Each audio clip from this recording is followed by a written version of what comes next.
Bom dia, graça e paz. Vamos a mais um capítulo em nossa jornada pelas Escrituras. Nossa leitura no dia de hoje encontra no segundo livro de Samuel, capítulo de número 12, que diz assim: O Senhor enviou Natã a Davi. Natã foi falar com Davi e lhe disse: Havia numa cidade dois homens, um rico e outro pobre. O rico tinha ovelhas e gado em grande número, mas o pobre não tinha coisa nenhuma, a não ser uma cordeirinha que havia comprado. Ele a criou e a cresceu em sua casa junto com seus filhos. Comia de sua comida e bebia do seu copo. Dormia nos seus braços e ele tinha como filha. Certo dia chegou um viajante à casa do homem rico e este não quis pegar uma de suas ovelhas ou um de seus bois para dar de comer ao visitante que havia chegado. Em vez disso, pegou a cordeirinha do homem pobre e a preparou para o homem que havia chegado. Então o furor de Davi se acendeu contra aquele homem e disse a Nathã: Tão certo como vive o Senhor, o homem que fez isso deve ser morto. E pela cordeirinha restituirá quatro vezes, porque fez uma coisas dessas e porque não se compadeceu. Então Natã disse a Davi: Este homem é você. Assim diz o Senhor, o Deus de Israel: Eu ungi rei sobre Israel e o livrei das mãos de Saul. Eu lhe dei a casa de seu senhor e as mulheres de seu senhor em seus braços. Também lhe dei a casa de Israel e de Judá. E se isso fosse pouco, eu teria acrescentado tais e tais coisas. Por que então você desprezou a palavra do Senhor, fazendo o que era mal aos olhos dele? Com a espada que você matou Elias, o heteu. Você tomou por esposa a mulher dele, e depois de o matar com a espada dos filhos de Amon. Agora, pois, a espada jamais se afastará da sua casa, porque você me desprezou e tomou a mulher de Urias, o heteu, para ser sua mulher. Assim diz o Senhor: Eis que farei com que de sua própria casa venha o mal sobre você. Tomarei as suas mulheres à sua própria vista e as darei a outro homem, que se deitará com elas em plena luz do dia. Porque você o fez em segredo, mas eu farei isso diante de todo Israel em plena luz do dia. Então Davi disse a Natã: Pequei contra o Senhor. E Natã respondeu: Também o Senhor perdoou o seu pecado. Você não morrerá. Mas porque com isso você deu motivo a que os inimigos do Senhor blasfemassem, também o filho que lhe nasceu morrerá. Então Natã foi para sua casa e o Senhor feriu a criança que a mulher de Urias teve com Davi, e a criança adoeceu gravemente.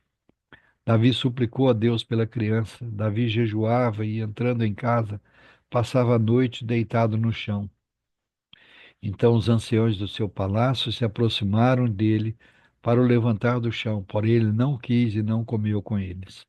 No sétimo dia, a criança morreu, e os servos de Davi ficaram com medo de informá-lo de que a criança estava morta, porque diziam: Quando a criança ainda estava viva, falávamos com ele, mas ele não dava ouvidos à nossa voz. Como então vamos dizer a ele que a criança morreu? Poderá fazer alguma loucura. Mas Davi notou que seus servos cochichavam uns com os outros e entendeu que a criança havia morrido. Então perguntou: A criança morreu? Eles responderam: Morreu. Então Davi se levantou do chão, lavou-se, ungiu-se, trocou de roupa, entrou na casa do Senhor e adorou. Depois voltou para o palácio e pediu comida. Puseram-na diante dele e ele comeu. Seus servos lhe disseram: Que é isso que o Senhor fez? Pela criança viva, o Senhor jejuou e chorou, mas depois que ela morreu, se levantou e pôs-se a comer. Davi respondeu: Enquanto a criança ainda estava viva, jejuei e chorei, porque dizia: Talvez o Senhor se compadeça de mim e a criança continuará viva. Mas agora que ela morreu, por que jejuar? Poderei eu trazê-la de volta? Eu irei até ela, mas ela não voltará para mim. Então Davi consolou Batseba, sua mulher. Teve relações com ela e ela teve um filho, a quem Davi deu o nome de Salomão, e o Senhor o amou. Davi o entregou nas mãos do profeta Natã, e este lhe chamou de Gedidias por causa do Senhor. Enquanto isso, Joabe atacou Rabá, os filhos de Amon, e tomou a cidade real. Então Joabe mandou mensageiros a Davi, dizendo: Lutei contra Rabá e tomei a cidade das águas. Reúna agora o resto do exército e cerque a cidade para tomá-la. Do contrário, se eu a tomar, ela poderia ser chamada pelo meu nome. Então Davi reuniu todo o povo, marchou para Rabá, lutou contra ela e a tomou. Tirou a cabeça do seu rei. O peso da coroa era de 34 quilos de ouro e havia nela pedras preciosas. Essa coroa foi posta na cabeça de Davi, e da cidade ele levou muitos despojos. Também trouxe o povo que havia nela e os fez trabalhar com serras, picaretas, machados de ferro e enfornos de tijolos. Davi fez o mesmo com todas as cidades dos filhos de Amon. Depois voltou com todo o exército para Jerusalém. Amém. Aleluia. Louvado seja o nome do Senhor nosso Deus, um Deus que perdoa os nossos pecados e nos purifica de toda injustiça. Como diz o apóstolo João, se confessarmos os nossos pecados, o Senhor é fiel e justo para nos perdoar os pecados e nos purificar de toda injustiça. Vamos orar? Pai querido, louvamos, bendizemos o teu nome ao iniciar de mais um dia. E o fazemos com muita alegria e gratidão no coração, porque o Senhor é um Deus fiel, um Deus justo, um Deus que perdoa os nossos pecados, que nos conduz ao arrependimento, à confissão, um Deus que nos confronta através da tua palavra, assim como Natã confrontou Davi pelo seu pecado e diante do confrontamento, Davi teve a oportunidade de se arrepender, confessar o seu pecado e assim o Senhor perdoá-lo. Assim o Senhor tem feito conosco. A cada dia o teu Espírito nos convence do pecado, da justiça e do juízo de Deus. Por isso é que nós nos voltamos para ti, confessamos o nosso pecado, confessamos o nosso egoísmo, confessamos a nossa negligência, confessamos a nossa acomodação, a nossa ganância, a nossa soberba, a nossa vaidade, a maldade do nosso coração. Confessamos a Ti o nosso pecado, suplicando por perdão. Perdoa-nos, Senhor, porque muitas vezes não temos sido os servos que o Senhor deseja. Não temos nos parecido como Cristo. Muitas vezes temos agido na carne, nas emoções humanas e muitas vezes até com a maldade humana. Que o Senhor tenha misericórdia de nós, nos perdoe, nos conduz a uma vida de santidade, de submissão ao Senhor, de devoção ao Senhor. Pai, muito obrigado. Obrigado que a tua palavra é a verdade. E o Senhor, na tua palavra, nos mostra todo o propósito eterno de Deus da redenção em Cristo Jesus.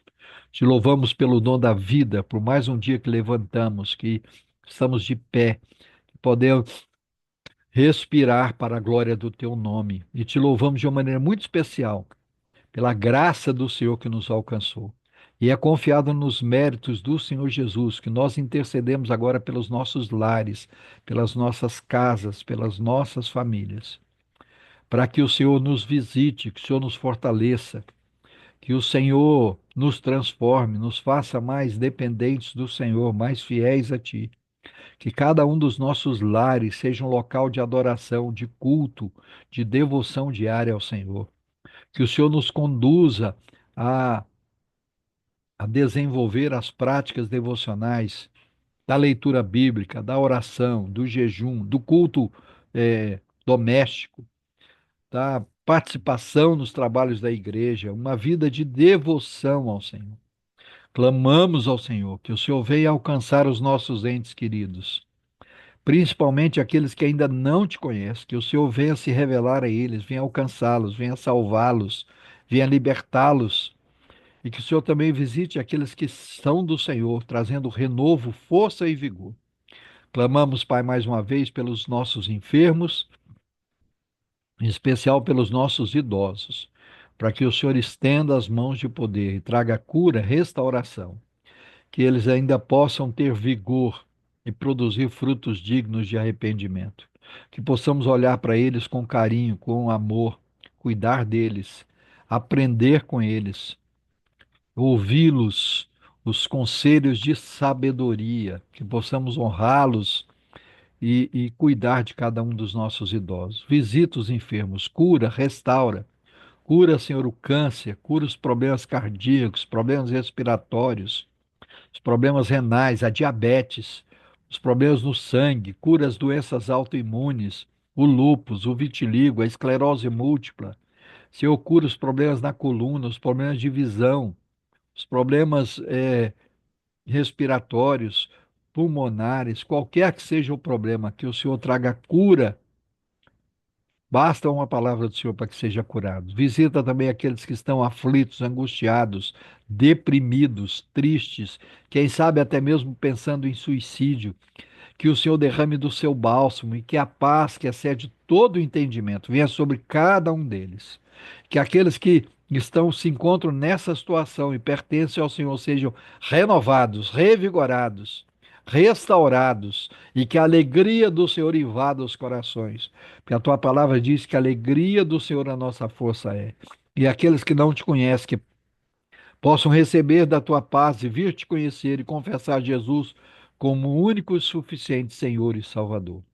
Pai, em nome de Jesus, visita a tua igreja, fortalece a tua igreja, capacita, Senhor, a tua igreja, desperta a tua igreja para uma vida de devoção, para uma vida de proclamação do Evangelho, para uma vida de fidelidade e obediência ao Senhor. Dá sabedoria à liderança da igreja. Dá a direção, que a igreja caminhe conforme a direção do Senhor, e que assim o Senhor supra em Cristo Jesus cada uma das nossas necessidades. Senhor, a tua palavra nos diz, o próprio Senhor Jesus nos orientou para que clamássemos ao Senhor, que envie obreiros para a tua seara. Envia, Senhor, obreiros para a tua seara. Senhor, levanta pessoas vocacionadas pelo Senhor. Pessoas que se preparem, que se estudem, que encham de conhecimento, de sabedoria e principalmente de poder do Senhor, para proclamar as boas novas de salvação e realizar a tua obra. Ser com a tua igreja local, ser com as congregações, que se com aquelas com as plantações de igreja, ser, Senhor, com aquelas igrejas que precisam ser restauradas, revigoradas, que o mover do teu espírito as visite e que haja um novo ânimo, um novo vigor, e tudo isso para a honra e glória do teu nome. Nós oramos agradecidos no único nome pelo qual importa que sejamos salvos, o nome de Jesus Cristo de Nazaré, o nosso Senhor e Salvador, em nome de quem oramos. Amém. Deus nos abençoe em Cristo Jesus. Amanhã, se o Senhor assim permitir, estaremos de volta com mais um capítulo em nossa jornada pelas Escrituras. Um grande abraço a todos.